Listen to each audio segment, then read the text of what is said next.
What is up, guys, and welcome back to another WaxMode video. And today I'm going to be covering the Last Coat version 2 and doing a little bit of a direct comparison between the first formula of the Last Coat. This will also be my short-term impressions of what it's like to work with this product. I don't have a lot of time behind it. This will be my fifth test of really working with this product on the test panel itself. So what I'll do is I'll show you guys the initial hydrophobic performance. And then I'll go ahead, we'll wash the paint using CarPro Reset, and then I'll pull out Poorboy's rolled strip down and see how it does when we try and knock it down when it's fresh. But the original formula, I picked this bottle up over a year ago on Amazon. It was right around $40. And I think they came out with version 2 shortly after I picked mine up, so I scrapped a lot of that testing. I never came out with a video. $40 was a pretty steep price, but it's been sitting on my shelf for a long time, and you guys can see it's kind of built up this funky brownish sort of material that's collected on the inside of the bottle there, so the shelf life has certainly degraded. But the Last Coat version 2 was actually sent out to me by gloveboxdetail.com. This was one of the products that was a part of their January 2020 Deluxe Glove Box. So a big shout out to Brad over at Glovebox for being willing to send me a couple of his boxes to try out. And there's definitely some cool products that come in the glove boxes, guys. So if you're interested in checking that out, checking the link in the description down below.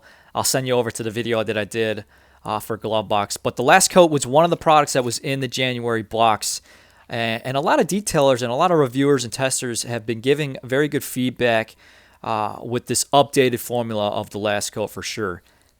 And without any coupon codes, the Last Coat version 2 is currently going for about $35 on their website. And that's certainly up there in price. That's a lot of money to spend on a spray protectant. You definitely got to get a lot of performance for that kind of price point.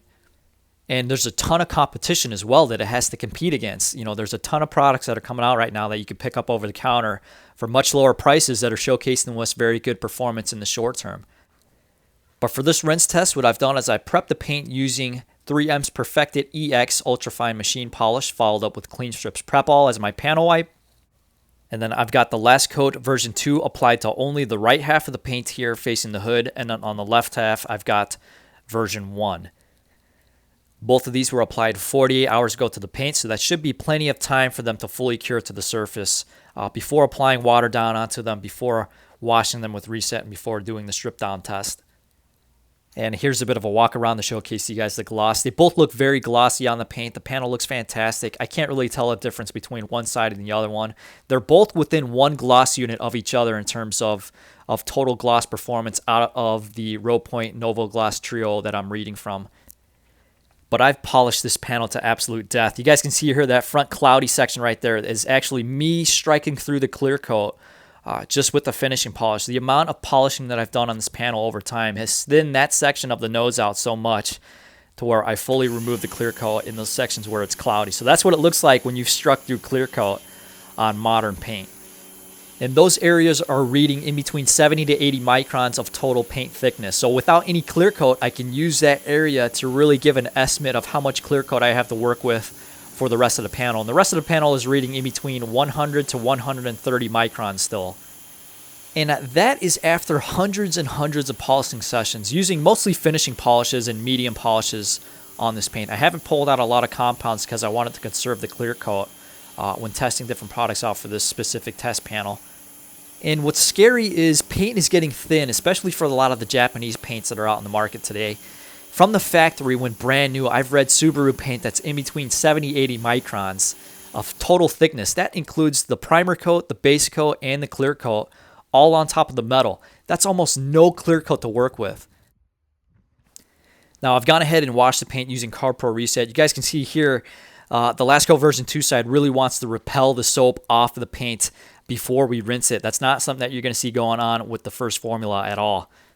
So much more of an oleophobic nature going on with that section of the paint. Now, the interesting part about this specific rinse test here is the Last Coat version 1 is not anywhere near as hydrophobic as it was when it was fresh in the bottle. So I think the shelf life significantly degraded the performance of the Last Coat version 1. And I would even say that the first formula was giving me slightly better hydrophobics compared to what we're seeing out of the Last Coat version 2 in this rinse test here. I would say that version 2's hydrophobic performance seems to be on par with what I would see out of something like Turtle Wax's Ice Seal and Shine. In this clip here, I've got Poorboy's Rule stripped down to showcase you guys how it performs in the short term and trying to remove or trying to knock down the last coat from the paint when both of them are fresh. And the lack of chemical resistance is what really hammered the first formula of the last coat. It just didn't showcase to us any sort of chemical resistance. And shout out to Jimbo at Jimbo's Detailing. I think his video was one of the first ones that I saw where he took the first formula of the last coat and did his chemical resistance testing with it. And it just did not perform at anywhere near the level that guys wanted to see, especially when you're spending $40 and above $40 on 16 ounces for a spray sealant. You know, that comes with expectations, high expectations for the product to perform at a very high level in pretty much all aspects. And this is back when you had products like Turtle Wax's Ice Seal and Shine, giving us some of the best chemical resistance that we've seen out of a product that was less than $13 a bottle. And so Seal and Shine was this healthy shock to the market, and all eyes were on products like the last coat and products like Top Coat F11. F11 was selling for 18 fluid ounces for $60 here in the US. And I think it's still selling for that same price. And we weren't seeing anywhere near the performance, the hydrophobic durability, you know, the chemical resistance to justify anywhere near that price point for that product. And so I think Jimbo's video really highlighted the question, why am I spending so much more money on these heavily marketed social media products when I can just get something that is easily available over the counter that's going to perform at a much higher level for a much lower price?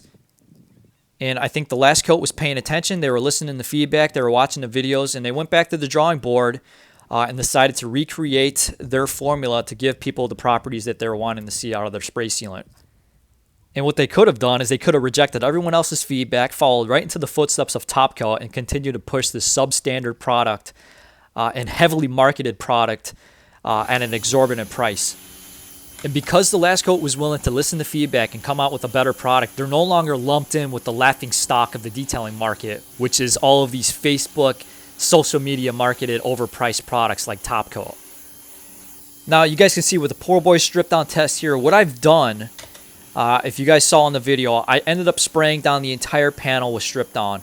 However, I only agitated the middle section of the paint in between the crease lines.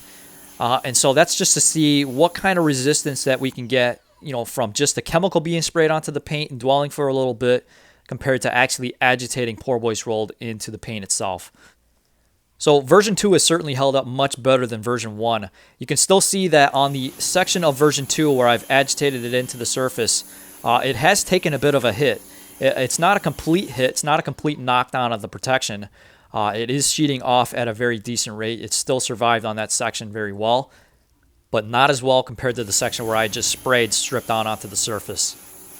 Now, in terms of wipeability, I think the last coat version 2 is definitely very easy to work with. It leaves a nice, silky, smooth surface behind on the paint. Very good feeling surface behind.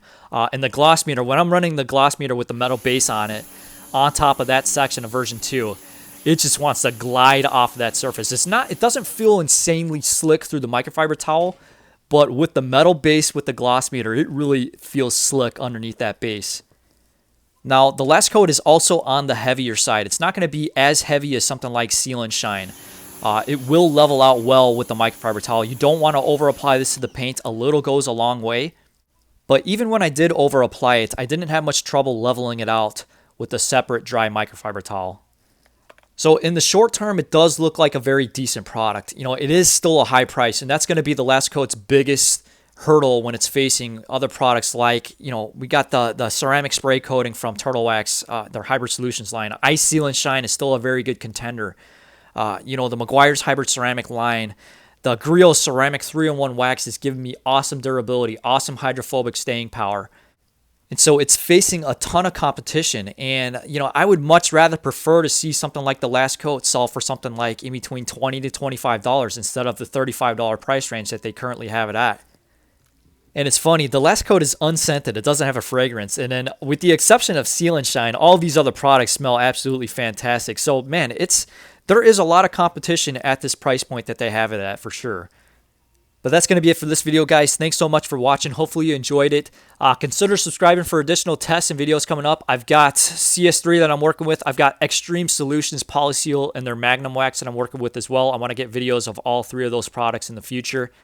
If you guys have worked with the Last Coat version 2 and tried it out, let me know what you think of it in the comment section down below. I would love to hear your feedback. I love responding to you guys. I'll try to get to as many as I can.